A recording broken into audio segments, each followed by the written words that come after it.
It is Ryan Seacrest here. People always say it's good to unwind, but that's easier said than done. The exception, Chumba Casino. They actually make it easier done than said, or at least the same. Chumba Casino is an online social casino with hundreds of casino-style games like slots and blackjack. Play for fun. Play for free for your chance to redeem some serious prizes. Sign up now and collect your free welcome bonus at ChumbaCasino.com. Sponsored by Chumba Casino. No purchase necessary. VGW Group. Void where prohibited by law. 18 plus terms and conditions apply.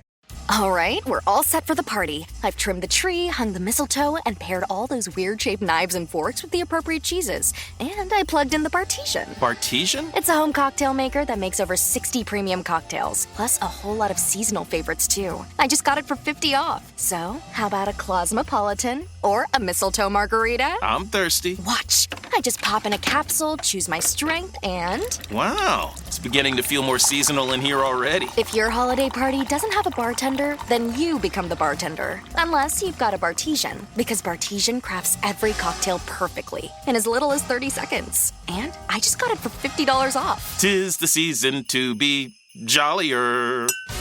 Add some holiday flavor to every celebration with the sleek, sophisticated home cocktail maker, Bartesian.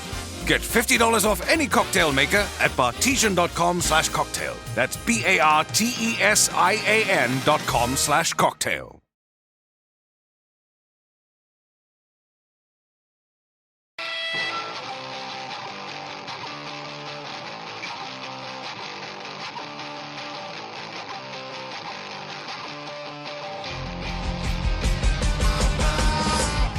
Welcome to Turn a Page, the official comic book club for Nerd Initiative. Each week, the NI Bullpen will be covering the world of comics, talking to creators, deep diving into some fantastic stories, and much more. Now let's hand it over to the team and turn a page. And what is going on, everyone? It is Tuesday night, 8 p.m. Eastern Standard Time, and you are tuned in to Nerd Initiative YouTube for another edition of Turn a Page, the official comic book club on Nerd Initiative. My name is Ken M. You know me as the host of the ODPH podcast. I'm also Nerd Initiative Editor-in-Chief. Finally back in studio to my left. You're right at home. He does his own intro because it's in his contract. Coming at you live and direct straight from the ODPH studio. My name is Off the Cuff Tom, Nerd Initiative's pop culture connoisseur. Ken, Lauren, Kyle, always a pleasure. Absolutely. And joining us for this edition, you know her as one half of the dynamic duo of Drafts and Dialogue, bringing you that pop culture knowledge that you need to know each and every single week. And if we're talking about comics' fastest growing universe, Minor Threats by Dark Horse Comics, you know that she is going to be in attendance for it. Please welcome the one and only Lauren from Hops Geeks News.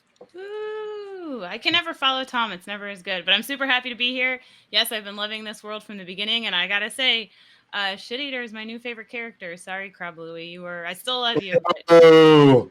Shit Eater he moved to the top so fast. I fell in love right away. I'm going to take it, but I'm soft on Crab Louie, man. He's a good one. Crab Louie's a good one. Crab Louie's great. And joining us, to talk about this, there's a brand new spinoff from this universe, from the world of minor threats, known as BARFLY. And we are fortunate enough to have the writer of this book on. And you know his work from such books as I Hate This Place from Skybound and Image Comics, Lobo Cancellation Special coming up from DC Comics, and one of my favorite series out of this year, Pine and Merrimack from Boom Studios. Please welcome to the show the one and only Kyle Starks. Kyle, what's going on?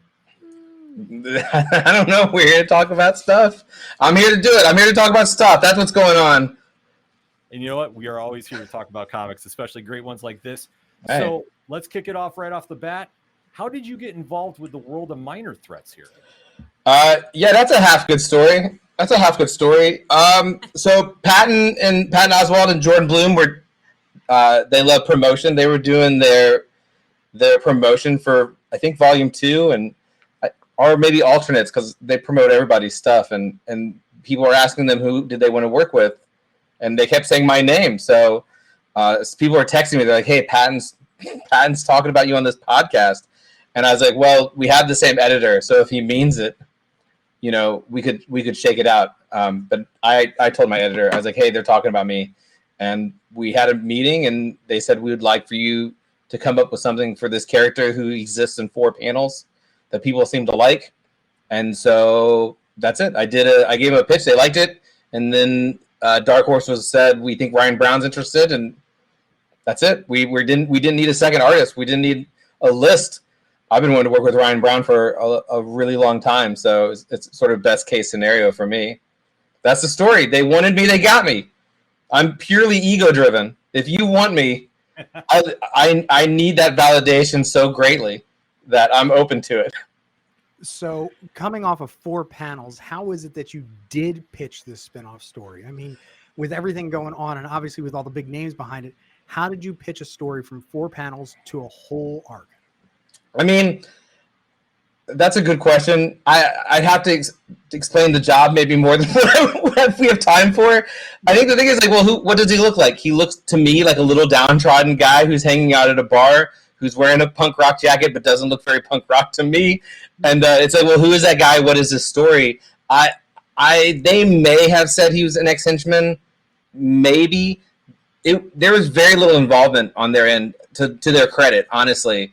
In fact, in that aforementioned meeting, outside of being asked, which I like very much, simply being asked goes a long way in life for anybody.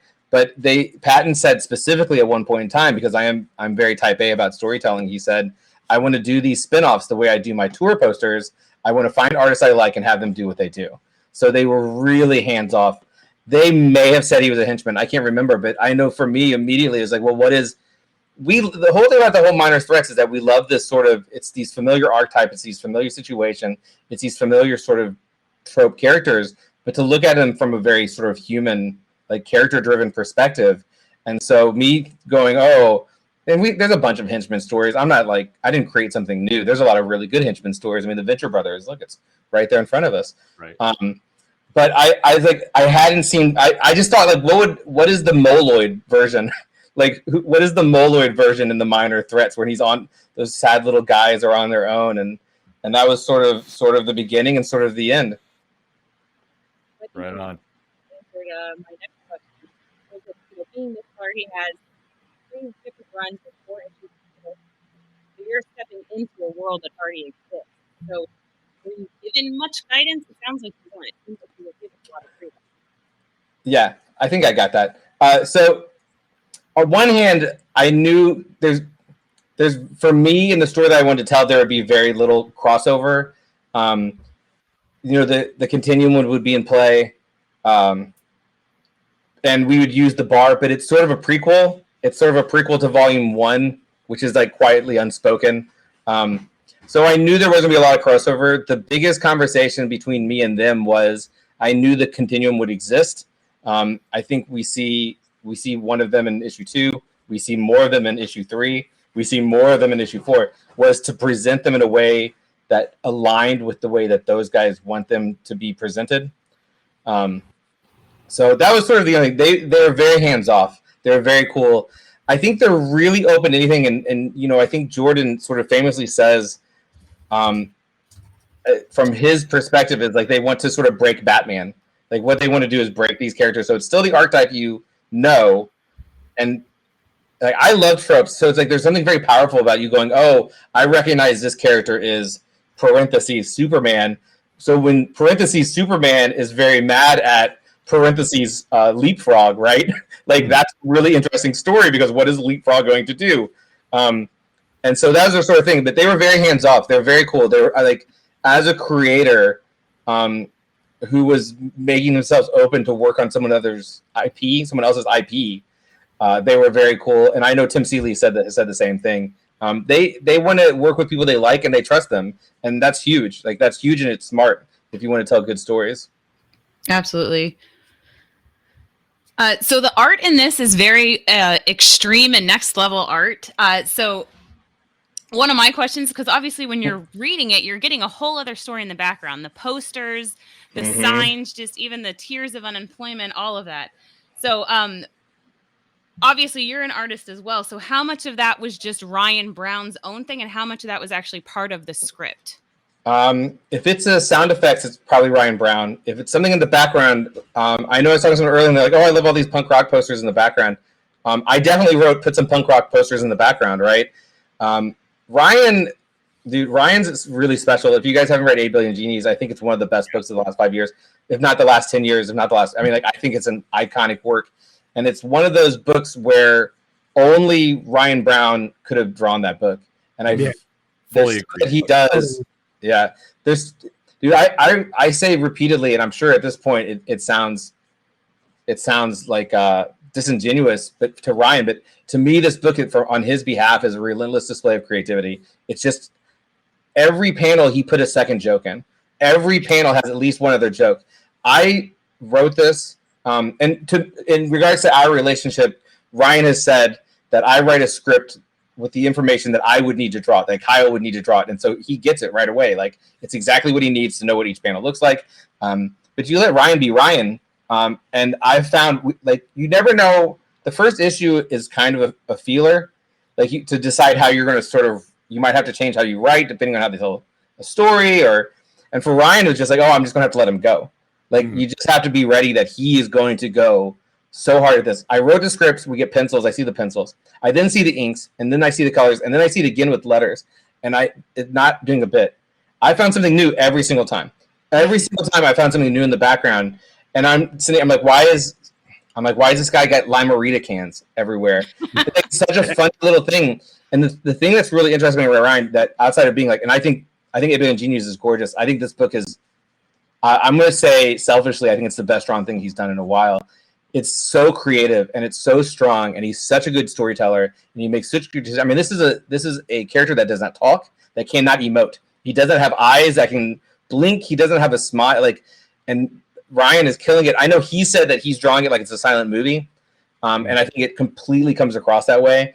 To the problems that he solved, just from an artistic standpoint of trying to represent a character who can't emote, he does it. It's amazing, and you can see like how the character becomes more and more rubbery, like as he goes along, because he's like, well, I'm leaning into it. It's like, yeah, lean into it.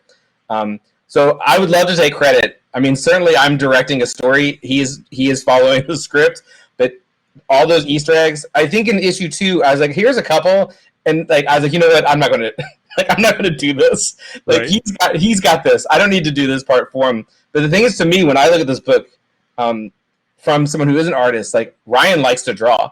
Like he really likes to draw, and I think it shows in this book. And for someone who does it but doesn't like to do it as much, like it's kind of a beautiful thing to sort of like get to experience as he does it. Look at those great bugs. Yeah, the detail he puts in on this is just absolutely mind-blowing. Yeah. And like you really get that sense of just like every page has got so many little things in here that as a reader watching it, you just can't help but do a couple reads just because you missed something. And that's, I mean, that's a testament to the great art that Ryan's doing on this. Yeah. And especially like the creative freedom that you talked about. Was there any idea that you guys wanted to do that an editor or anybody was like, I don't know, we should go there? It was just completely free reign. Here's an open playbook, run crazy. I can't think of any time, knock on wood, that someone's like, don't do that. I can't yet. Like, I'm not pushing an envelope so hard. I think originally we were maybe going to use like more like albums, like real albums. And they were like, maybe don't do that. But all that stuff's in posters. So that didn't even stick. And I think wisely, because it was like London Calling was the album, and it says it's like Britain texting, like it's so fun. He's so funny. Like all that's Ryan. It's all. I'd love to take credit for like all if it's a visual gag, I probably had nothing to do with it. If it's a story thing, then I did that. If it's dialogue, I did that. But every shirt's different. And Ryan has said like he doesn't worry about continuity. He's like, no one actually cares if someone's wearing the same shirt from. So it's like, read it the next panel. It's a different joke. It's just a different joke over and over. It's so impressive. I just love it. Every shirt, there's something with mice that he is going through the whole thing, and I don't know what it is. All right, in one of the other comics too, though, didn't they? For Minor Threats. Well, I think there's something I know that's in the first volume, which I never would have recognized, is that all the cats have extremely long tails, and there's no in-world explanation for this. But so when we had, I'm not going to remember the characters' names, guys. I wrote that book a while ago. But the nice lady who is sort of shit eater's like landlady, she has all these cats, and you'll note that they have extremely long tails because that is canonical to the Minor Threats universe. So you think at some point in time, like the Living Tribunal like crashed and all the cats' tails got longer. Some bizarre cosmic They are. experience. Yeah. That was going to be one of my questions real quick, just talking about the art.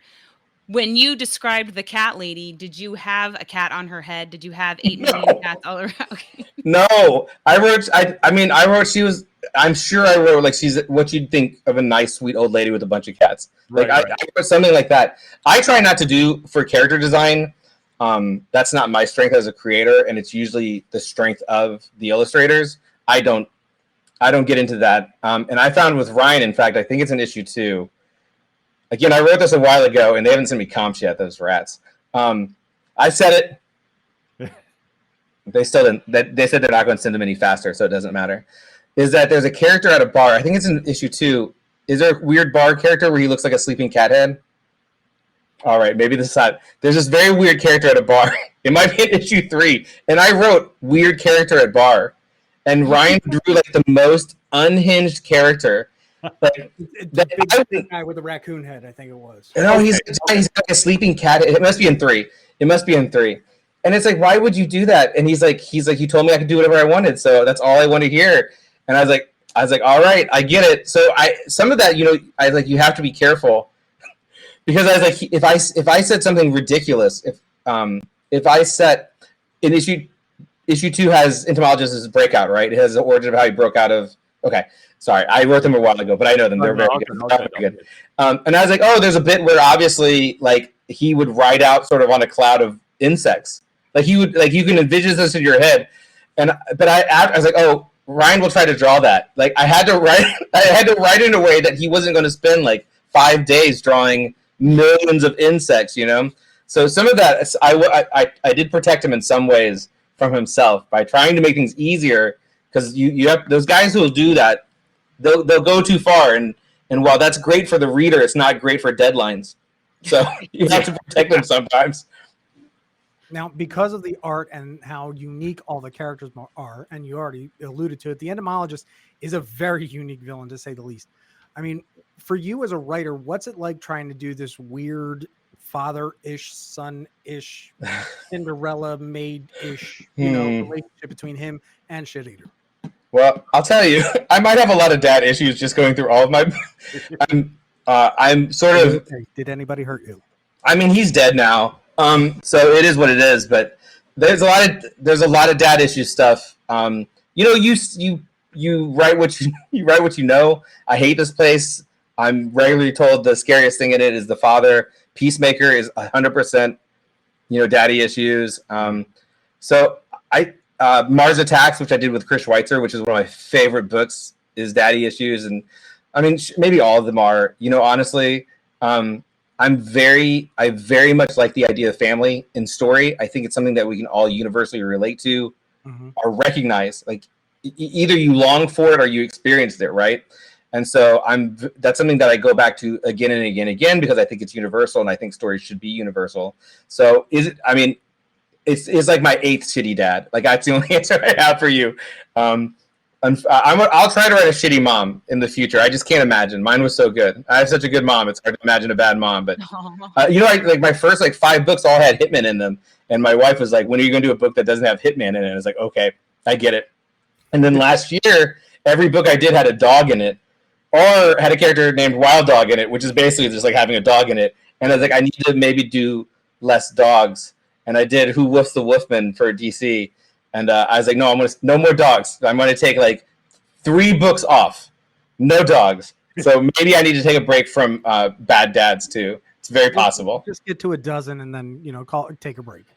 I think, you always want to write things that people can relate to, I think. And I know I would like to hope that most people have good dads, but I think bad dads and bad bosses share the sort of same sort of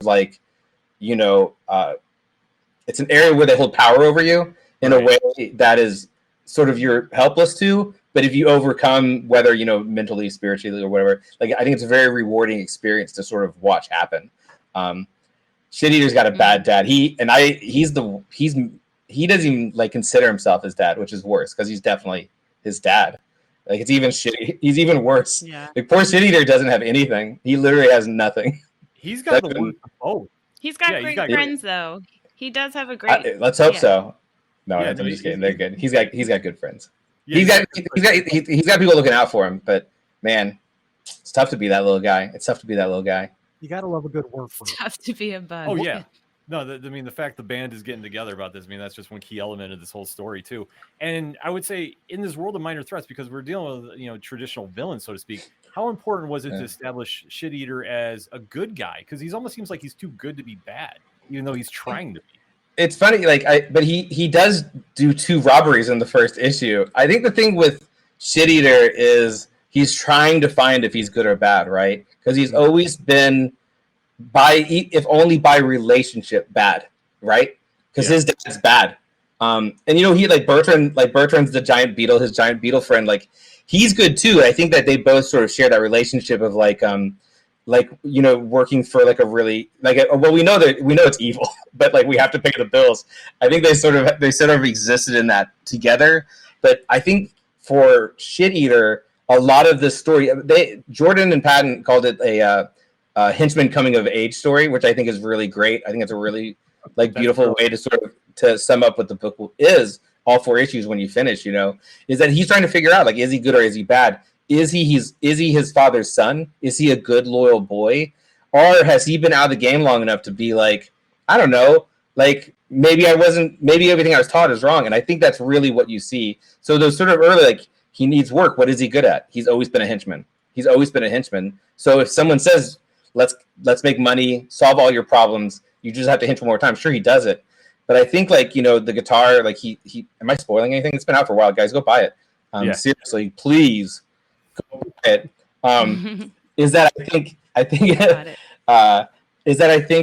that's what it is. It's him figuring out who he is. And the thing is, though, he loves entomologists. Entomologists created him, and he sees him as a father. He imprinted on him as a father. So he's going through all those motions too of wanting to get sort of the validation from this person, no matter how bad they are. And so we see how does it end? Gosh, I can't wait to find out. I bet it all turns out great for a character named Shit Eater. I bet it doesn't get worse. I bet each issue doesn't get worse each time. Oh no. Well, you do see some parallels with Frankie, because it's the same kind of thing with this, they're just raised to be this specific thing, and whether it's good or bad, that's all they know. And when you're told this is what you are your whole life, it's hard to switch that. And what I love about the whole minor threats world in general is that these quote unquote villains don't necessarily come across as the villains, and some of the heroes do. So I love just this skewed perspective and seeing all of these terrible parents. That's what I feel all of it is, just such skewed perspective is such a good choice of words, because I think though they are doing crimes, they are doing bad. I just what is it if we lived in a world where there was villains, what defines that? Is it what they do? Is it what they believe? And I think those guys I do, and I'll speak for Tim Seeley too, just think it's very interesting. It's a very interesting to explore. Whereas even if you rob people, look at the Flash Rogues Gallery, they do awful things, but they're not. I think you'd let them probably babysit your kid. You know what I mean? You'd trust them to with your pets. Probably. Tom's I don't know. I don't know all the lore. at least Captain Cold. Well, they have a code amongst them. That's one thing that keeps them in check. But you kind of see that in parallels in minor threats too. There's the kind of the quote unquote honor amongst thieves. Right. You see that play out too, and especially how the roles are reversed, because you have the villains you touched upon. They are considered the good guys at some point, because obviously the heroes are a little more skewed to dare we say the boys rather than the Justice League in this kind of I don't think that's accurate. If you look at volume, this is what I think is interesting is one, I don't know if minor threats is selling as well as it should be, which maybe I shouldn't say outright, which in a time that where sort of this deconstructionist meta superhero thing is so popular, I think minor threats does it incredibly well and in an incredibly unique way. I believe this firmly. I wouldn't do it if I didn't like that first volume. But the thing is if you look at the continuum and you go, oh, they're the boys, they're not. They're good guys. Mm-hmm. But Batman had a bad day. That's what that first volume is that Batman, the one who is walking the line, got pushed past it.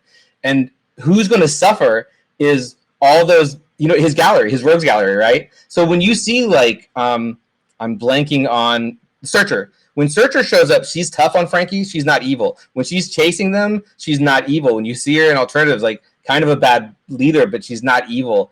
And so the thing is from their perspective, and he's murdering everybody. So he is evil. I mean, like, I can't think of what the Batman's called, which is such a bad thing because I should know, but he crosses the line.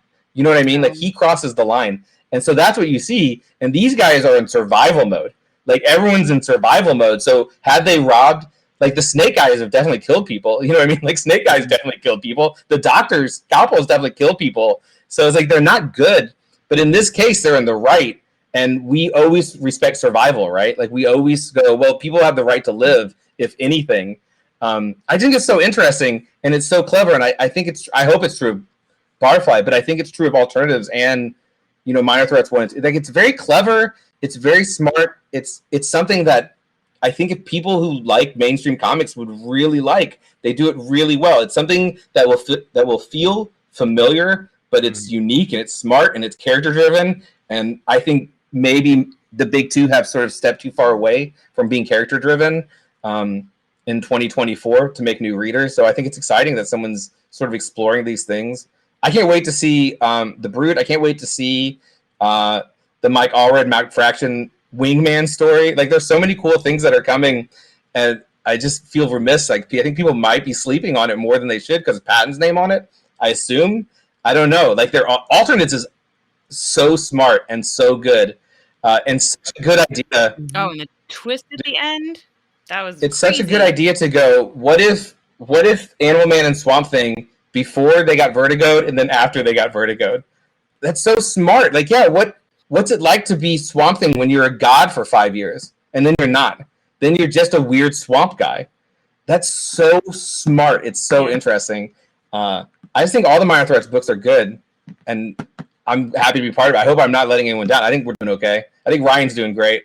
No, I think for everything you guys have been doing, and to kind of touch upon something you mentioned there, you're seeing a lot more resurgence in doing more character-driven stories and a lot of the different lines that are coming out right now. Do you think it's just a matter that the creators really want to get back to that kind of basics? Because, like you touched on, the big two have kind of stepped away from that a little bit. I mean, I can't speak to a publisher's intent. You know what I mean? I think this is a whole conversation. This is a whole can of worms that maybe I don't want to get into. I'll say this. Here's what I'll say, and I'll try to be brief. I'm in the point where I'm being offered big two books, right? And I worked in a comic shop until, let's say, 98. From when I was 14 years old to I was like 22. And then I moved on, and I came back to comics when I was in my mid to late 30s, direct market comics. Mm-hmm. And I don't know where those guys, like the guys that I liked in 1998 aren't those guys anymore. They've had whole lives, you know, like they're just different people. So when people ask me, someone name a character, any character, it doesn't matter who it is. Batman. Wolverine. So they're like, hey, we want you to pitch on Wolverine. I'm researching Wolverine. I'm going to Marvel Unlimited, and I'm reading the last 15 years, right? And what I found in my own personal experience, which is not denigrating the writers at all, because the stories are dope. They're dope stories, huge stakes. The way that these guys can unfold stakes and danger is unbelievable to me. But as I was reading these to try to find these characters, I found they just assume you know these characters. Like, they will say their name, they will say their power, they will not say why we like them. Like, they will not say, like, why I, as a 47-year-old man, have always liked Wolverine. Like, there's none of that. And Wolverine's kind of an exception because he's one of those characters that everything about him is baked in. And I think if you look at the characters that sort of persevered in terms of sales and popularity, they're characters who their personality, their character is part of everything they are. Superman, Batman, Spider-Man, we'll say Wolverine too. You know who they are. Every action they do is them, right? But, like, Storm, like, you have to, like, Storm's dope. You have to tell people why Storm's dope. You have to let us see her be dope rather than just, oh, she's really powerful now and she's in charge. It's like, but yeah, she's dope though. Like, you guys know. So I feel like in 2024, when I don't think that as an industry, the big two, I'm saying direct market comics, I'm saying specifically big two lead the way. That's just how it is. Right. You guys, yeah. I'm not saying is that I think they have, it's very much like, well, you guys know, here's a new thing. And I think, like, if you think like why we love comics, it's because we saw them as people, and I don't think they're that as much anymore. So I think going very character driven, I think it's smart. Even if you only like, we're going to do it for this long. I think the Black Label stuff does a good job of it, of going like, this is why we like these characters. But I think it's going to be tough I think it's tough to make new readers if you're not constantly going like, why these characters are likable, not that they're doing cool things, though we love them to do cool things. So certainly, and I say that because I have a bias because that's what I do.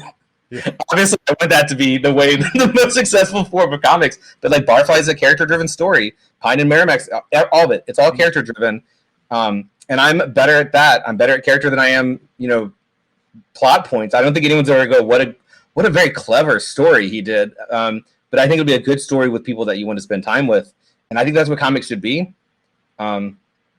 No, I think that's a great analogy too, because like that's what that's how I got into reading. Is like I really got hooked with the characters, and especially now seeing this, it just seems like there is a big push for that now, which I'm loving because like right now there's so many great books on the indies, and you're starting to see a big push of that too. That it's now getting people involved, and like we're seeing now these projects are going to the small screen and big screen in certain degrees, but it all kind of stems back to where it all began, and that's the comic shops, and that's these characters that we're going and falling in love with, so to speak, on Wednesdays every week. Yeah, I agree. Give me the character. I want them to get pizza. Give me 2 pages of them just ordering pizza and argue about it. Hal wants pineapple on it. Why does Hal want pineapple on it? It's fucking Hal. But it's true, even with some TV shows, it's like some of your favorite moments in shows like The Walking Dead and Game of Thrones are sometimes those down, the key moments. It's always humanity moments. All the other stuff makes you go, wow, they're cool. But it's the humanity. Like, there's a reason why Daryl was like the most. Daryl Dixon. Is that right? Yeah. Like, why he was the most popular. There's a reason why he was written. He was written as that guy. You know what I mean? And I feel like there's a balance between that. And again, I'm not saying like I'm better than anyone else. But I think we should want to spend time with these people. And sometimes you have to remind. If you look at manga, like manga is all character. When you come in, like they're selling it out, and there's it's archetype, but the archetypes are characters. You know what I mean? Like they're not like, oh, that's Superman. You go, oh, that's the horny one, which was a bad example, but you know what I mean? And to have those sort of click out things, you go, oh, I like that guy. I like that guy. When I see that guy, I like that guy. But you know what you're getting into, and they never stop reminding you. And I think that's why manga is flourishing so well, because those young people are us 30 years ago, or younger for you guys probably, but you know what I'm saying. Like, I think that they're getting character, whereas we failed to sort of give them character for many years. And I'm not saying that because the industry is doing well. Like, what do I know? Like, I'm in an unfinished basement. Look how smart this guy is. But I like it. I like characters. Yeah. I don't even have to. You know what I mean? Like, I like characters, and that's like movies. I think all of it. It's very rarely that people go, well, that was cool when that thing blew up, and you didn't care about the guy who blew up. You know what I mean? Right. I just feel like we've kind of missed that. But you're also talking like, what, 75 years of us selling. You go, well, they know who. I love a minor. They know who Leapfrog is. It's like they don't. They have no idea. Like no one knows why we like Speedball. Like you have to tell them why we like Speedball. You have to show them. Speedball has to do stuff, and I think TV has gotten very good at that, at being very character driven. And I think manga is very good at that.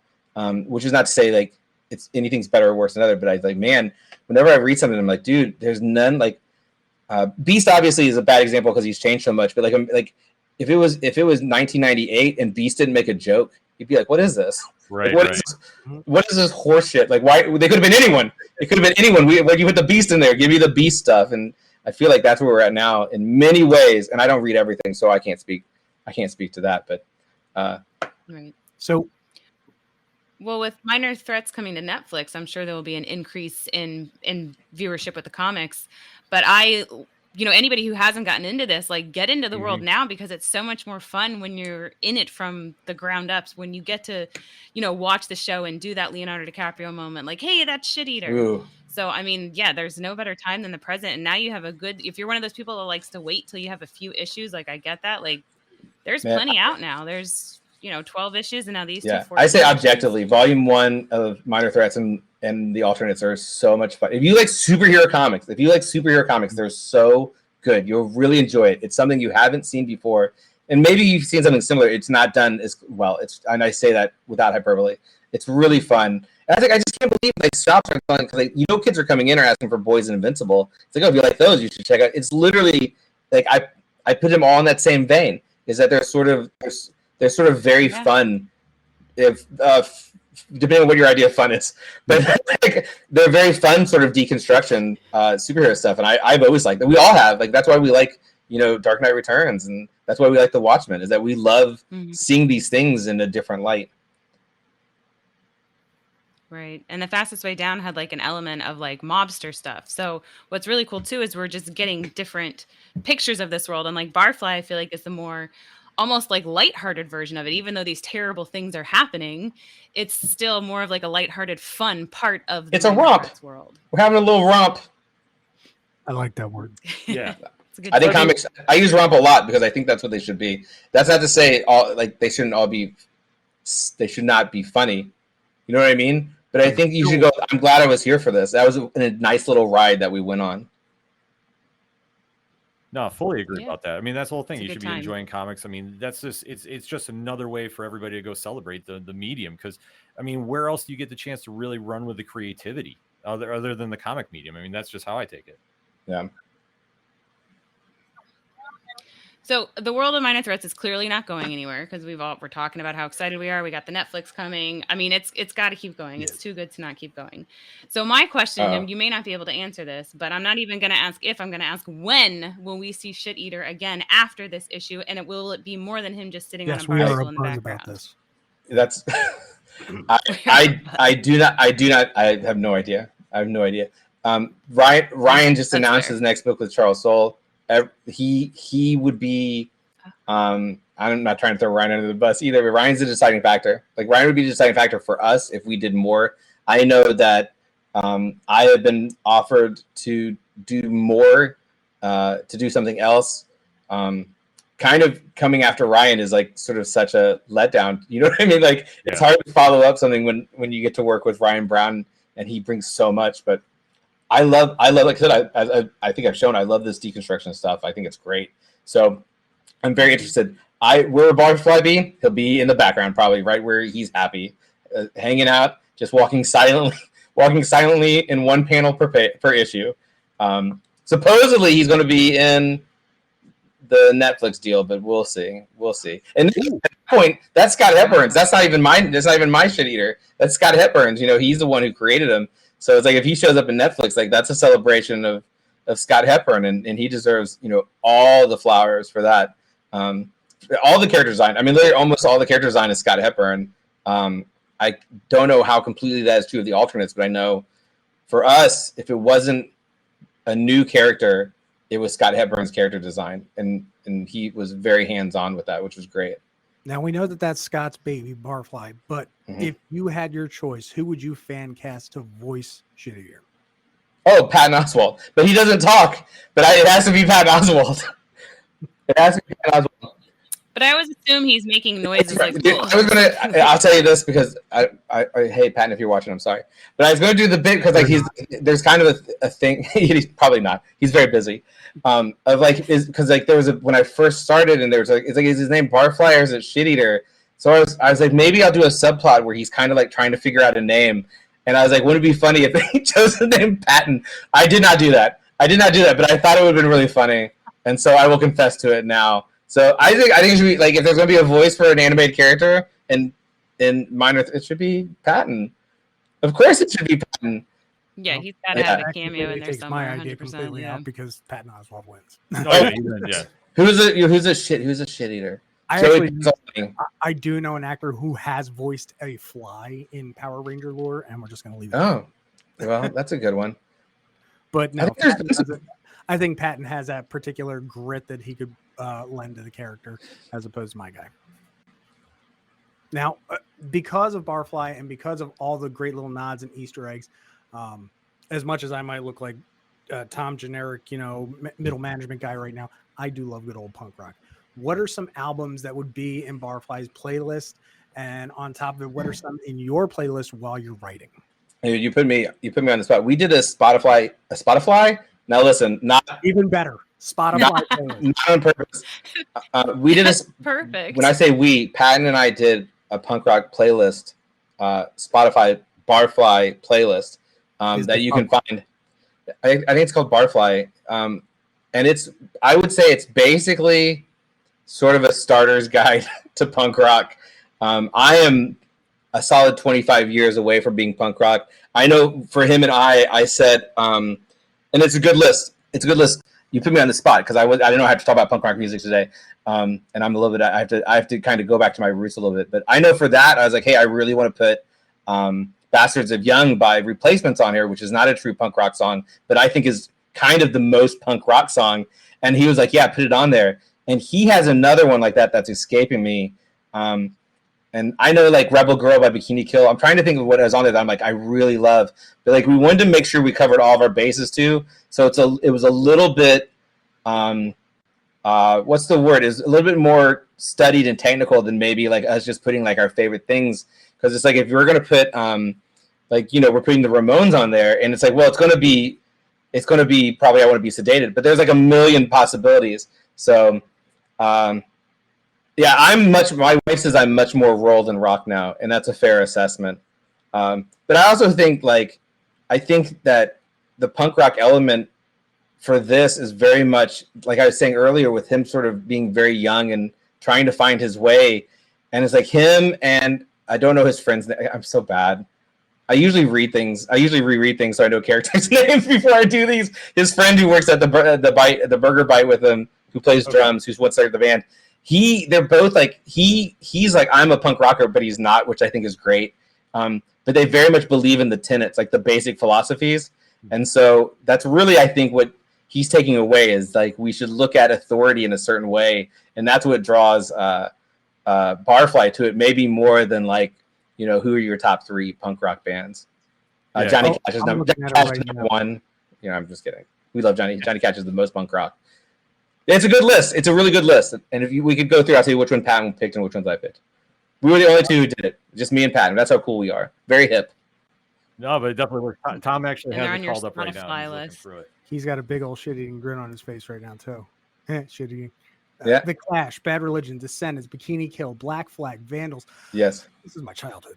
It's a classics. It's literally the classics. And then I think like he has like Pair Ubu on there, like Patton put Pair Ubu. So there's a couple of sneaky little good ones in there. The Stooges, my God. It's a good one. Yeah, no, send me a link for that. No, because I mean, like I said, that's something kind of, it represents even the Minor Threats universe. Like for what everybody's doing with their books, I mean, it's very DIY and it's very, you know, driven to really build this universe into something too, which I mean, that's why no pun intended. There's a lot of buzz behind this with just talking to readers online. Like yes, I hope so. Yeah, no, we have the, you know, the conversations going on, and this universe, like every time we recommend this, we'll have somebody hit us up after one of Lauren's reviews, or we've actually done Minor Threats as an addition to Turn a Page, and we've actually had the pleasure of talking to Jordan, Patton, and Scott on here. We've had listeners or readers come or hit us up and say like, we're really interested in this universe. And like, I think that's something that every time we've recommended it, we've always had somebody hit us back and say like, this is really good. Yeah. And we're kind of regretting that they didn't get started on this sooner. Like I saw Megan from Vigilante Vibes popped in there and said, I really need to get in on this too. And just hearing about it. But that's just one thing that just translates through is just the creativity that comes with this, and with mixed in with great characters. It's nothing but a win-win combination. Hey, we love to hear it. We're trying real hard. Yeah. So, it's absolutely working. So that being said, for the rest of 2024, what do you have coming out that we should be looking for? Yes. 2024, I have this month Lobo Cancellation Special, which is a one-shot. It comes out September 26th with Kyle Hotz and Daniel Brown colored it. I think the colors did an unbelievably good job. Look at that cover. It's the main. It's really good. If you like Lobo, I think if you like Peacemaker, you'll like it. If you like Lobo historically, I think I did right by that character. They're both big dummies who like violence, so it only makes sense that I'd be good at both of them. So that's coming out September 26th. And then in October, the second volume of Where Monsters Lie, which was my sold-out series also from Dark Horse, about a gated community for slasher villains. That starts October 26th. And I believe that's it for 2024, but no one ever tells me when things are coming out. So we could be surprised at any minute by something I forgot about. I know Oni's got an announcement that's coming soon. I know next year there's a big announcement from DC that I'll be a part of. Nice. Could they be sooner? What do I know? I don't even have comps of these things. You think they tell me anything? I don't know when the Pioneer Merrimack trade's coming out at some point, which I'm very excited about. That's something that I adored doing, and I adored working with Fran Galan over at Boom on that series. I think that's it. When you had Karate Prom came out this year, and that's one that's PG. If you got any kids out there, that's a great Cobra Kai meets Scott we had Pilgrim the story. Rock Candy Mountain was recollected into one edition, which pleases me to no end. Something else. What else you got, Kyle? Gosh darn it. I don't know. Stuff's happening. No, but that's, I mean, listen, what a privilege, what a place of privilege I'm in is like, I don't know, there's a lot out there. Who knows when it's coming out?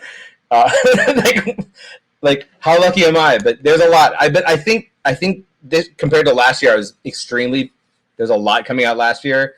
I pulled back a little bit this year for mental health, and hoping next year is going to be very busy again. I might do a Kickstarter the very end of this year, but probably early 2025. I think 2024, as much as I had still 4 or 5 books come out, it's like my rest year. So we're gearing up for 2025, where I have a bunch of stuff coming out. no, that's awesome to hear. Any upcoming conventions? I'm doing Memphis Comic-Con, Memphis Comic Expo, I'm sorry, in October. That's a really nice regional show. They have a really good list. In fact, the aforementioned Kyle Hotz, who I've never met before, will be doing that show also. Right. Probably the only time we'll be together, I bet, because I don't think he's from around here. And that's the end of this year. I'm not doing New York. I got COVID last year. I can't do it. I'm doing a small regional show in Owensboro, Kentucky, which is really nice. And I think, once again, who knows? I'd have to look at my calendar. I think that's it. I got COVID. I'm not going to do any big shows this year because I got COVID last year at New York Comic Con, and listen. I know it's bad for everyone, and I don't think I had it that bad, but I was like, I can't do that. I can't do that again anytime soon. So I would go back to the big shows next year. They just didn't. No one seemed to care last year at those shows. You know what I mean? Listen to Kyle with this Kyle starts with this hot takes. Like there was no like sanitizer out, and there was no. I'm like, man, we're asking for it, and Kyle got it. So if no one's going to look out for me, I have to look out for myself. But I like doing those shows. I like seeing the people. I'm hoping, every year I get a little bit bigger. And so, we hope each year more people want to see me, and I want to see them. I don't want them not to get a chance to see me. And what a good fun time we'll have chit-chatting and exchanging money for goods. That's my favorite part. And signing books to be flipped on eBay. We love it. We're here for it. So next year, hopefully we get back to it. Pre-pandemic, I did 36 shows. The year before the pandemic, I did 36 shows. And I've kind of done 24 plus for a long time. So I was kind of due to take a little break. So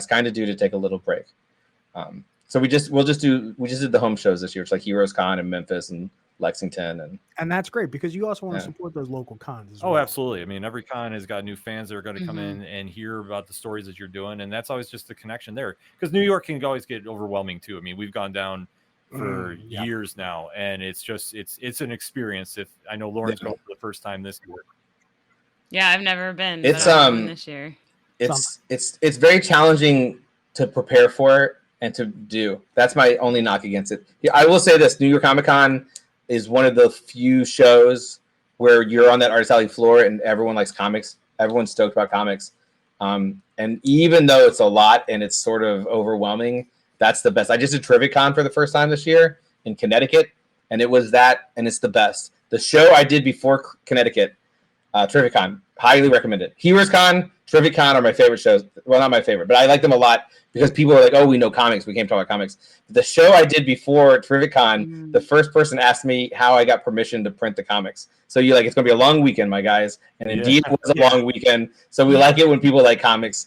NYCC is good. It's a lot, but it's very overwhelming. I just feel like we should have had a masking. I don't know. I don't know what I think they should have done. I'll do it next year. And, one of my friends was like, well, how much money was it worth getting sick for? And I was like, I didn't make that much. Like not this year. This year I didn't make that number. Whatever that number is where I'm allowed to be sick for 3 months, it didn't happen. Oh. I remember a lot of comic creators posting on Twitter. That I know like 3 people who weren't sick. I know 3 people. And one of them, I roomed with Matt Kent, my good friend Matt Kent. We roomed together and he didn't get it. I got it. So I don't even know. Explain that. Maybe I got it from the airport. Maybe I didn't even get it from New York Comic Con. Right. Kyle, maybe you're talking trash about the wrong place. It's possible. But I didn't enjoy my experience, so I took a year off. I'll be back next year because I like the show. The fans are the best.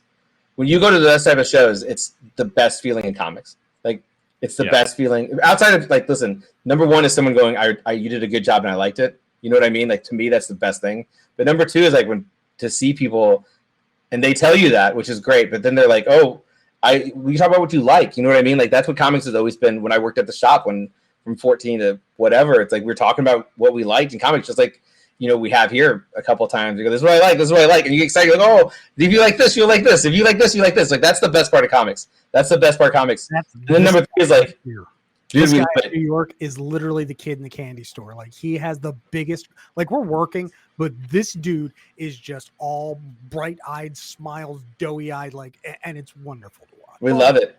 Well, you know what, but it's for me as a fan, because I try taking myself like in this perspective.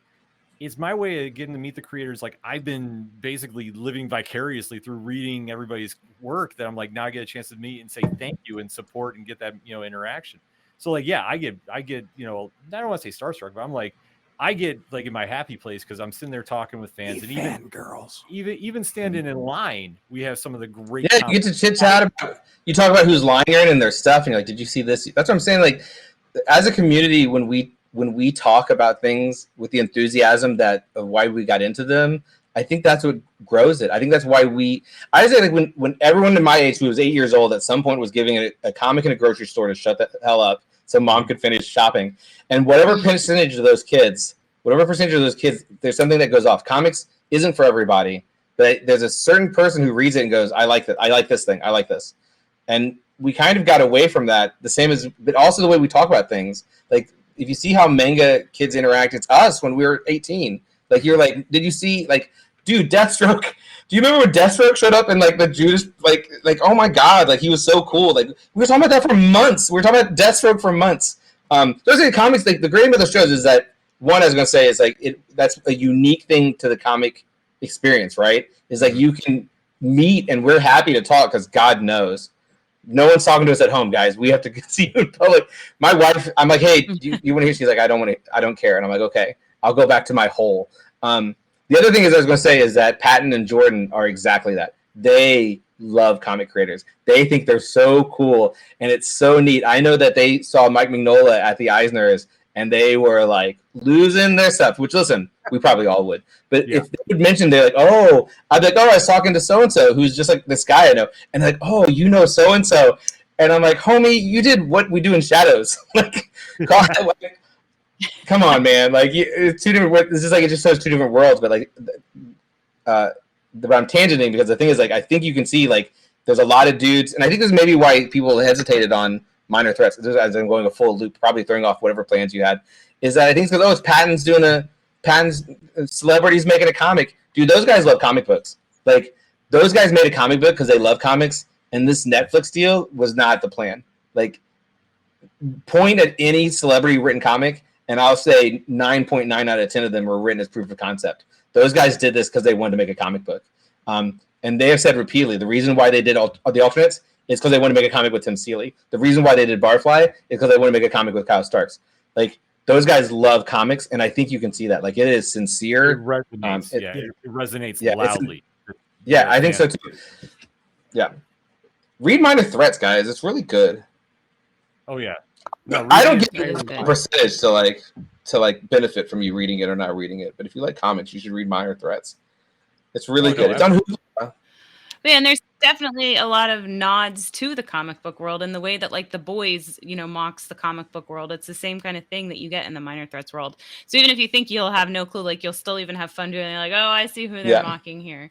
So it's a lot of it's a lot. Each one's standalone too. Like, you don't need to read Minor Threats to read the alternates. You don't need to read the alternates to read Barfly. And I think maybe there's something in the way people consume comics that they go, oh, I haven't read Minor Threats, I'm not going to read Barfly. It's like, well, no, just read it. You'll like it. You'll know what's going on. It's a little henchman. It's a little shitty henchman. That's all you need to know. You don't need to know who any of the characters are. When you see them, you will know who they are. Yeah. Oh, it's yeah, you really don't at all. I mean, it's more fun though, but you can also read them and go back, and you're not any more or less. Yeah, technically, Barfly is a prequel, so you guys can read that right now. It's fine. Yeah. What? That's true. Yeah, because you see that with the bartender. You see with Frankie there before everything, it goes on there. So, I mean, it just works. But that's what I say. It's such a book that connects with everybody, and that's something like for me as a reader that have been reading this for many years now, I should say. I still find stuff I get excited about, and Minor Threats and the universe is built here is something that makes me want to go check this out. And that's awesome. The biggest thing that, when you can gravitate towards and go like, okay, this stands out and this is why. And then you can get in those conversations and talk with everybody online about this, or even at the shops. Like, that is it's just such a cool thing to even spread. And now it's to see it expanding out more, and you're seeing more creators still carry that vibe too. I mean, it's just an amazing thing for a fan to watch, but I can only imagine as a creator. That's cool.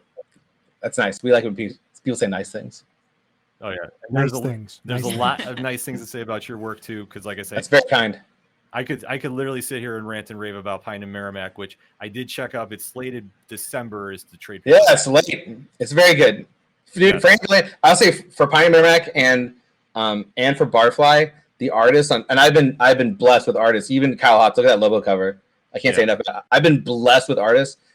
Fran Galan, like he's so good. Fran Galan's gonna be a guy who's gonna break. I cannot believe there's a world where he does not break out in some way. He's so good. I could not be on that book, and it's worth getting. Ryan Brown is the same. Like he's doing. I could not be on there. Like I think I'm additive in a major way, but like the art is so unbelievably good. I think that's rare. That's two really good art books if you just like some comic draftsmanship, and two different styles too. Like two completely different ways to sort of approach it. Both of those guys would work with repeatedly. Yeah, and like I say, if anybody hasn't checked that out, like seriously, go get Pine and Merrimack.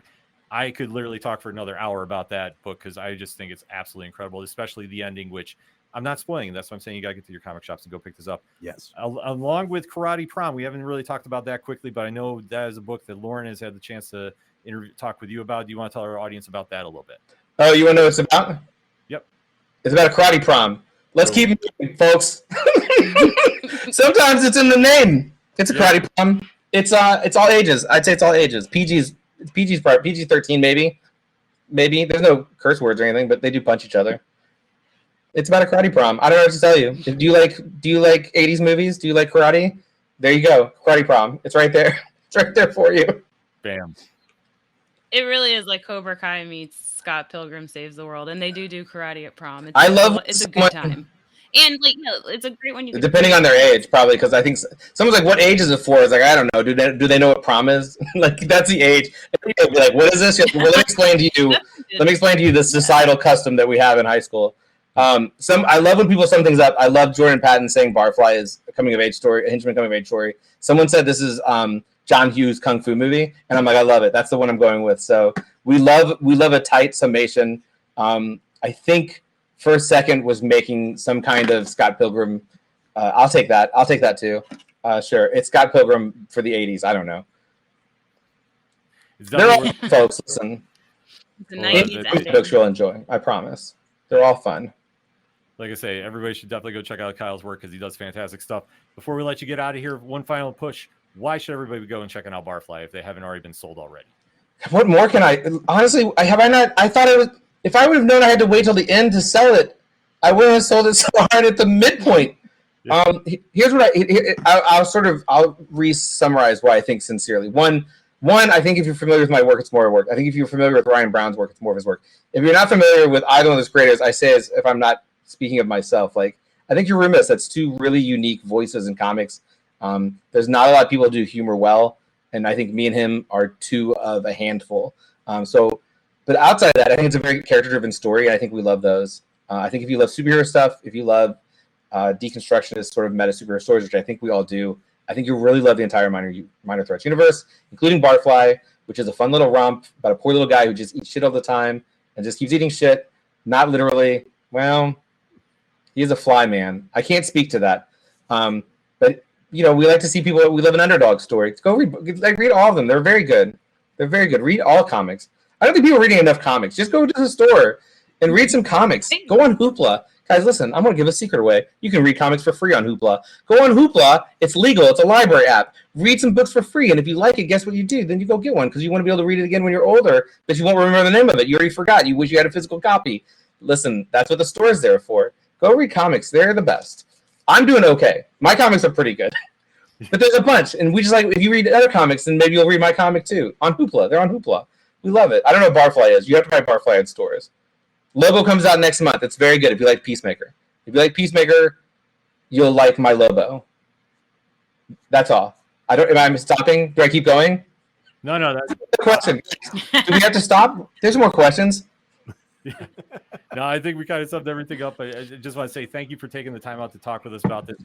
We're all big fans of Minor Threats here, and obviously a lot of your work. We love to see that. No, thanks for having me. We love talking. This is it. This is the only way, like, just like conventions. Conventions are nice to visit, but this is the only way that we can tell people about things. So always thanks for having me on. It's good to see Lauren again. She's had me on. So yeah, definitely have to have you back on the comics. Yeah, I'm always down for it. There's no promotion in comics. There's no promotion in comics. There's literally the stores talking about it and you guys talking about it. So I mean that's it. So and your audience is different from the next guy's audience. Well, there's probably some crossover, but you get what I'm saying. So this is it. I'm glad to come on anytime and be what awful experience I was this time in the same way about a different project. So no, absolutely. The best. That's exactly right. Thank you, the Comic Slayer. Good name. Yes.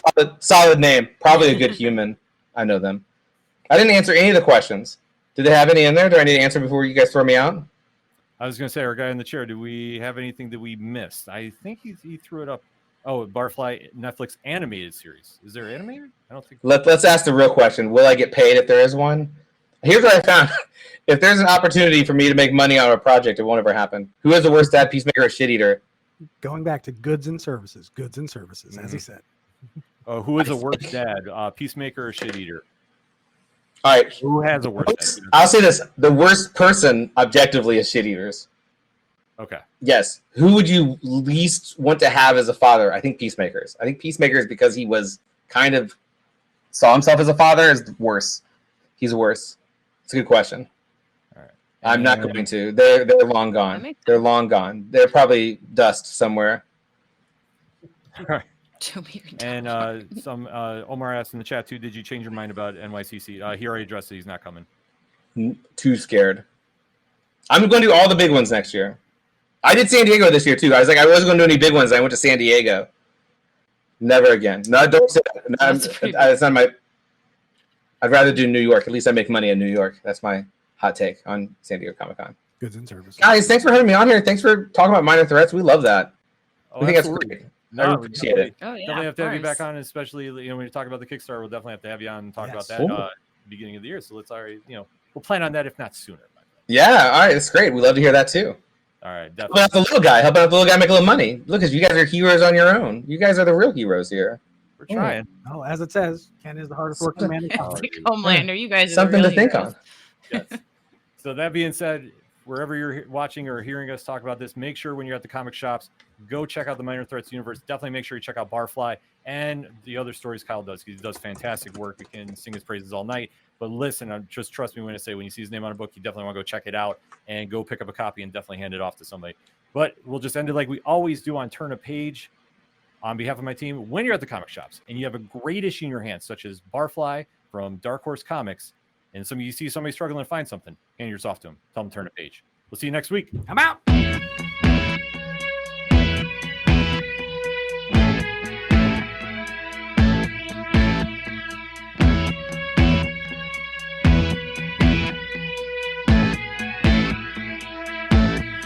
It's such waste of time swiping left and swiping right on people you could know. 'Cause anyone who's worth a damn be worth way more than a picture could ever show. You could find the right light, find the right angle, and never find your soul. And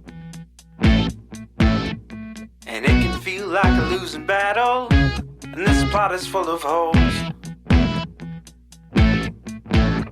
This modern way of finding love just makes me feel so alone. And I can't be the only one sick of staring at my phone. So look up, talk to me, a better way to spend our energy. Just look up, talk to me. We don't have to float alone on the open sea. Don't know that I believe in the old time fable. Everyone has just one true love. All I know is you're across this table, and you're all I'm thinking of. So look up, talk to me, a better way to spend our energy. Just look up, talk to me. We don't have to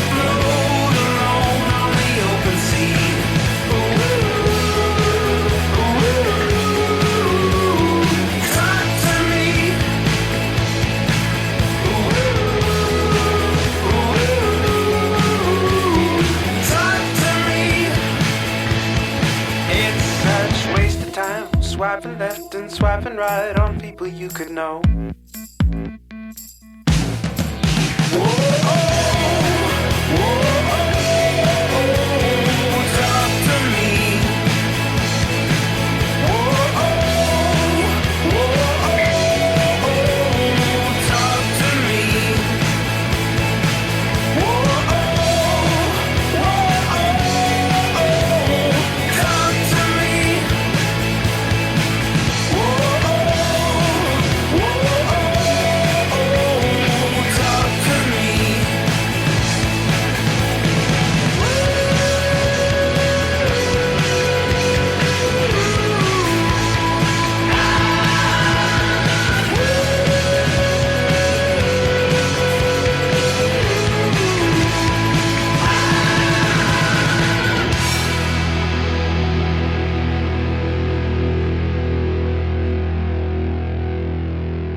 Hey guys, it is Ryan. I'm not sure if you know this about me, but I'm a bit of a fun fanatic when I can. I like to work, but I like fun too. And now I can tell you about my favorite place to have fun. Chumba Casino. They have hundreds of social casino style games to choose from with new games released each week. You can play for free and each day brings a new chance to collect daily bonuses. So join me in the fun. Sign up now at ChumbaCasino.com. Sponsored by Chumba Casino. No purchase necessary. VGW Group. Void where prohibited by law. 18 plus. Terms and conditions apply. All right, we're all set for the party. I've trimmed the tree, hung the mistletoe, and paired all those weird-shaped knives and forks with the appropriate cheeses. And I plugged in the Bartesian. Bartesian? It's a home cocktail maker that makes over 60 premium cocktails, plus a whole lot of seasonal favorites, too. I just got it for $50 off. So, how about a Cosmopolitan or a mistletoe margarita? I'm thirsty. Watch. I just pop in a capsule, choose my strength, and... Wow, it's beginning to feel more seasonal in here already. If your holiday party doesn't have a bartender, then you become the bartender. Unless you've got a Bartesian, because Bartesian crafts every cocktail perfectly in as little as 30 seconds. And I just got it for $50 off. 'Tis the season to be jollier. Add some holiday flavor to every celebration with the sleek, sophisticated home cocktail maker, Bartesian. Get $50 off any cocktail maker at bartesian.com/cocktail. That's BARTESIAN.com/cocktail.